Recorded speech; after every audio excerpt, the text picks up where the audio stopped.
Hello my dear students, प्यारे बच्चों। आज हम हिंदी में पढ़ेंगे चैप्टर 6 वचन।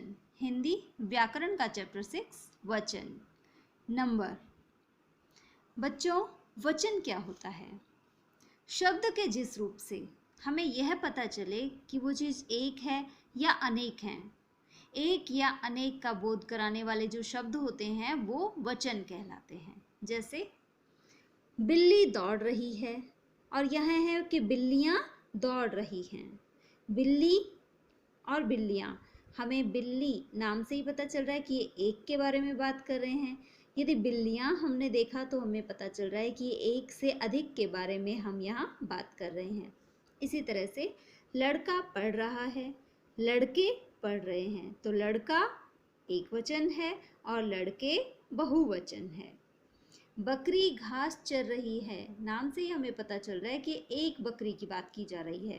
बकरियां घास चर रही हैं, तो हमें पता चल रहा है बकरियां मतलब यहाँ एक से ज़्यादा बकरियां हैं। इसलिए शब्द के जिस रूप से उसके एक या एक से अधिक होने का बोध होता है उसे वचन कहते हैं। शब्द के जिस रूप से उसके एक या एक से अधिक होने का बोध होता है उसे वचन कहते हैं। वचन के दो भेद होते हैं, एक वचन और बहुवचन। एक वचन और बहुवचन। एक वचन क्या होता है? शब्द के जिस रूप से एक वस्तु या प्राणी का बोध होता है उसे एक वचन कहते हैं। जैसे घोड़ा, चूहा, पत्ता, रोटी, पुस्तक, छड़ी, घड़ी आदि। ये हमने यहाँ पढ़ा तो हमें पता चला कि ये सब एक चीज़ें हैं, एक के बारे में बात हो रही है, इसलिए ये एक वचन कहलाती हैं। अब हम पढ़ेंगे बहुवचन।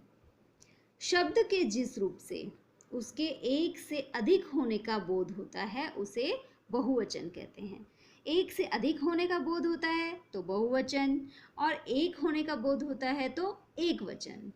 घोड़े, चूहे, पत्ते, रोटियां, पुस्तकें, छड़ियाँ, घड़ियाँ आदि, तो हमें ये पता चल रहा है कि एक से अधिक चीज़ें हैं, तो ये बहुवचन कहलाती हैं। अब वचन की पहचान कैसे की जाती है? कुछ शब्द एक वचन और कुछ शब्द बहुवचन में समान रहते हैं। कुछ शब्द एक वचन में और कुछ शब्द बहुवचन में समान रहते हैं। जैसे आंसू, भीड़, जनता, पानी, पिता, हाथ, आदमी आदि। जब आंसू है तो ये हमेशा बहुवचन रूप में ही काम में आता है। आंसू आ गए, हम ये कभी नहीं कहते कि आंसू आ गया। भीड़, भीड़ नाम से ही पता चला कि बहुवचन में ही हमेशा प्रयुक्त होती है। दो से ज़्यादा बहुत सारे लोग इकट्ठे हो जाते हैं तो उसे हम भीड़ कहते हैं। जनता, ये एक वचन ही है, इसका कोई बहुवचन नहीं होता। पानी, पिता, हाथ, आदमी, इस तरह से ये शब्द एक वचन और बहुवचन में समान ही रहते हैं। कुछ शब्द एक वचन होने पर भी बहुवचन के रूप में प्रयोग किए जाते हैं। जैसे होते तो वो एक वचन है लेकिन बहुवचन के रूप में उन्हें प्रयोग किया जाता है। जैसे प्राण, प्राण एक वचन है लेकिन बहुवचन के रूप में प्रयोग होता है। जैसे उसके प्राण निकल गए, तो बहुवचन निकल गए, जैसे बहुत सारे प्राण हो, लेकिन प्राण एक वचन ही है लेकिन उसका प्रयोग बहुवचन के रूप में किया जाता है। दर्शन, जैसे हम भगवान जी के दर्शन करने जाते हैं मंदिर में तो हम कहते हैं हमने भगवान जी के दर्शन कर लिए। कर लिया नहीं कहते कि भगवान का दर्शन कर लिया, नहीं, हम ऐसा कहते हैं दर्शन कर लिए, तो ये बहुवचन के रूप में प्रयोग होता है। आंसू, आंसू अभी मैंने बताया आंसू आ गए, तो ये आंसू भी बहुवचन में ही प्रयोग होता है। हस्ताक्षर, जैसे मैंने, हस्ताक्षर का मतलब साइन, मैंने हस्ताक्षर कर दिए, तो कर दिया कभी नहीं कहते हम, हस्ताक्षर को भी बहुवचन के रूप में ही काम में लेते हैं। आदर देने के लिए एक वचन के स्थान पर बहुवचन का प्रयोग किया जाता है। जैसे पिताजी आ गए, पिताजी आ गए, पिताजी एक ही हैं लेकिन फिर भी हम बहुवचन के रूप में आदर देने के लिए उनका प्रयोग करते हैं। आदर देने के लिए हम उनका एक वचन की बजाय बहुवचन के रूप में प्रयोग करते हैं। पिताजी आ गया नहीं कहते हम, पिताजी आ गए। गांधी जी, एक ही आदमी थे गांधी जी, तो गांधी जी हमारे राष्ट्रपिता हैं। हम हैं बोलते हैं यहाँ पर सिर्फ आदर देने के लिए। तो आदर देने के लिए कुछ शब्द बहुवचन के रूप में प्रयोग किए जाते हैं। द्रव्यवाचक संज्ञाओं का प्रयोग एक वचन में किया जाता है। द्रव्य, ये रॉन्ग लिखा हुआ है, द्रव्य लिखते हैं इसे, इस तरह से लिखा जाता है।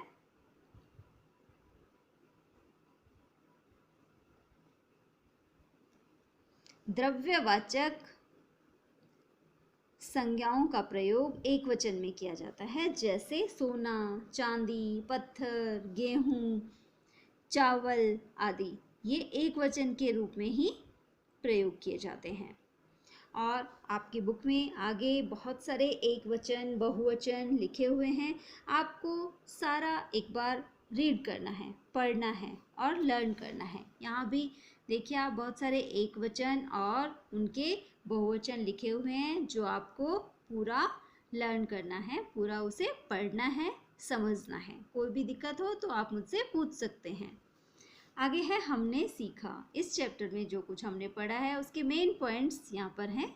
शब्द के जिस रूप से उसके एक अथवा अनेक होने का बोध होता है उसे क्या कहते हैं? वचन। वचन, वचन है यहाँ, शब्द नहीं। हम यहाँ लिखेंगे वचन। वचन के दो भेद हैं, एक वचन और बहुवचन। जिस शब्द से उसके एक होने का पता चले उसे एक वचन कहते हैं। जिस शब्द से उसके एक से अधिक होने का पता चले उसे बहुवचन कहते हैं। तो आज होमवर्क में आपको क्या करना है?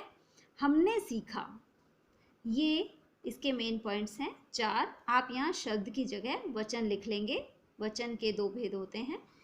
ये चारों पॉइंट्स आपको अपनी नोटबुक में गुड हैंडराइटिंग में करने हैं। हमने सीखा, ये आपको गुड हैंडराइटिंग में आपको अपनी नोटबुक में करने हैं। ठीक है, धन्यवाद।